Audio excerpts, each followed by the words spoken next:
Halo, selamat bertemu kembali dengan saya di pertemuan kita selanjutnya, yaitu pertemuan pembelajaran fisika di kelas 8 ya. Sekarang kita akan melanjutkan pembelajaran kita, yaitu tentang pemantulan bunyi ya.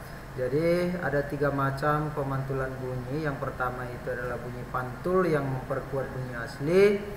Kemudian yang kedua adalah gaung ataupun gerdam, dan yang ketiga adalah gema ya.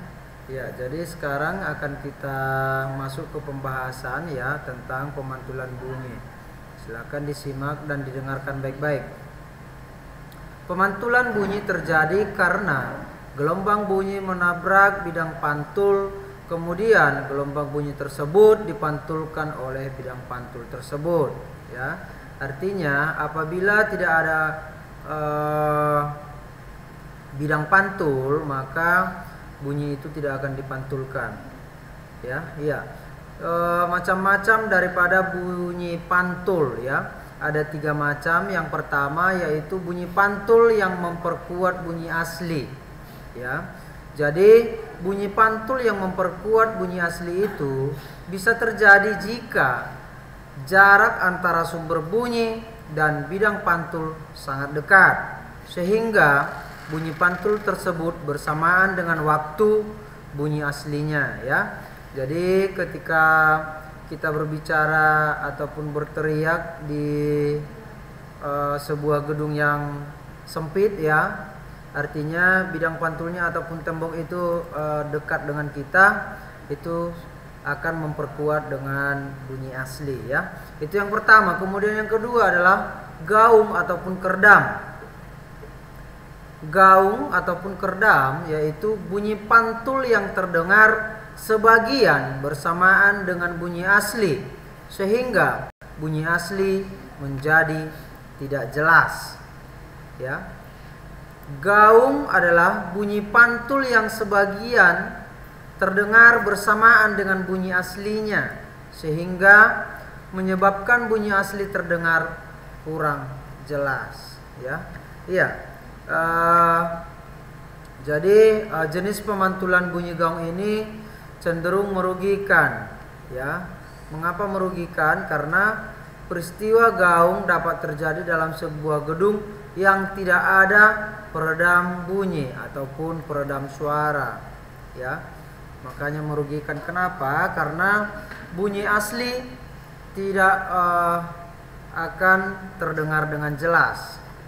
Jadi di sini ada beberapa contoh daripada bahan-bahan peredam bunyi atau suara ya, yang dapat digunakan untuk meredam suara. Contohnya adalah gabus, kemudian kapas, wol, kardus, dan lain sebagainya ya. Jadi itu dia beberapa contoh yang bisa dibuat untuk meredam bunyi ataupun suara ya. Jadi contoh daripada gaung ini, ketika kita mengucapkan bunyi asli, contoh fisika ya.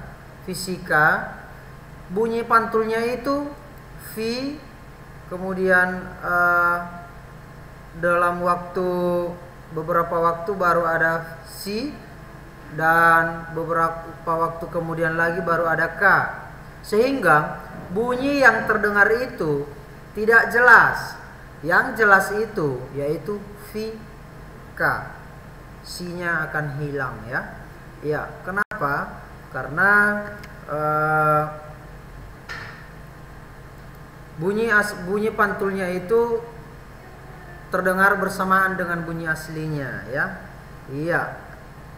Sehingga bunyi asli kurang jelas ya. Kemudian yang ketiga yaitu gema ya. Gema yaitu bunyi pantul yang terdengar dengan jelas setelah bunyi asli selesai diucapkan. Misalnya ketika kita berteriak di lereng gunung, maka akan cenderung terdengar bunyi pantul yang persis sama dengan bunyi aslinya. Contoh, ketika kita mengucapkan fisika ya, bunyi pantulnya juga akan sama fisika, akan tetapi yang terdengar itu akan diulang-ulang.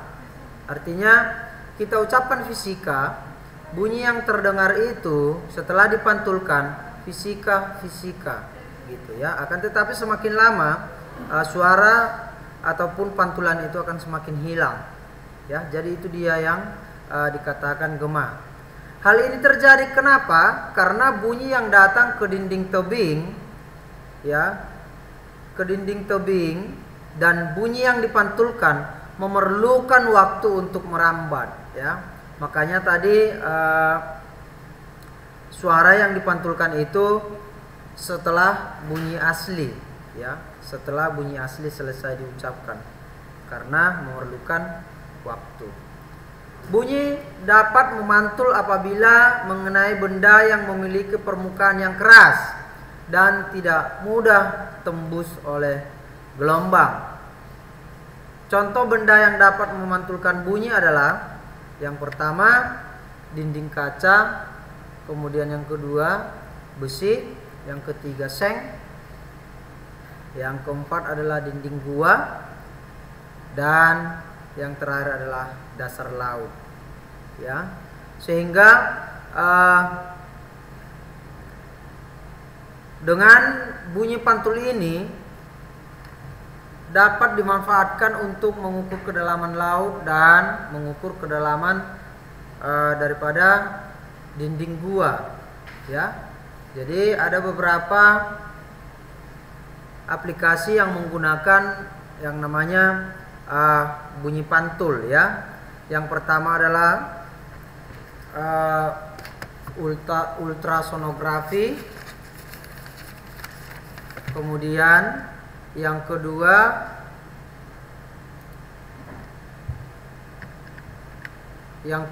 itu sonar ya.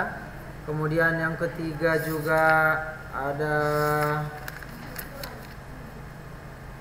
terapi ultrasonik dan lain sebagainya. Akan tetapi yang pertama saat ini kita bahas adalah ultrasonografi atau yang disebut dengan USG ya. Jadi itu adalah salah satu contoh yang menerapkan aplikasi getaran ataupun pemantulan daripada gelombang bunyi ya. Bagaimana gelombang bunyi dapat menghasilkan gambar ya. Jadi pada ultrasonografi ini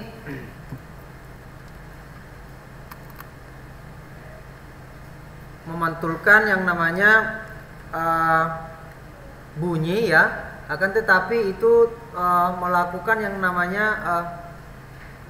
tiga pembentukan gambar itu memiliki tiga tahapan ya. Yang pertama itu adalah pemancaran gelombang. Kemudian yang kedua penerimaan gelombang pantul, dan yang ketiga itu adalah interpretasi gelombang pantul ya. Sehingga terbentuklah yang namanya gambar daripada ultrasonografi ataupun USG tersebut. Kalau bisa kamu lihat, bisa kamu perhatikan di buku paket kita halaman 150 ya. Di sana sudah ada gambar A, gambar B, dan gambar C. Jadi di sana gambar A yaitu transducer USG ya. Itu gambarnya. Kemudian yang kedua, gambar yang kedua itu adalah komputer pemproses hasilnya. Dan yang ketiga bisa kamu lihat di sana ada gambarnya. Itu adalah hasil daripada USG ataupun ultrasonografi ya. Oke, cukup sekian dulu pertemuan kita kali ini ya. Jadi yang menjadi tugas kamu adalah silakan dicatat kembali apa yang sudah saya sampaikan. Kemudian hasilnya kirimkan melalui WA pribadi saya. Oke, cukup sekian dan terima kasih.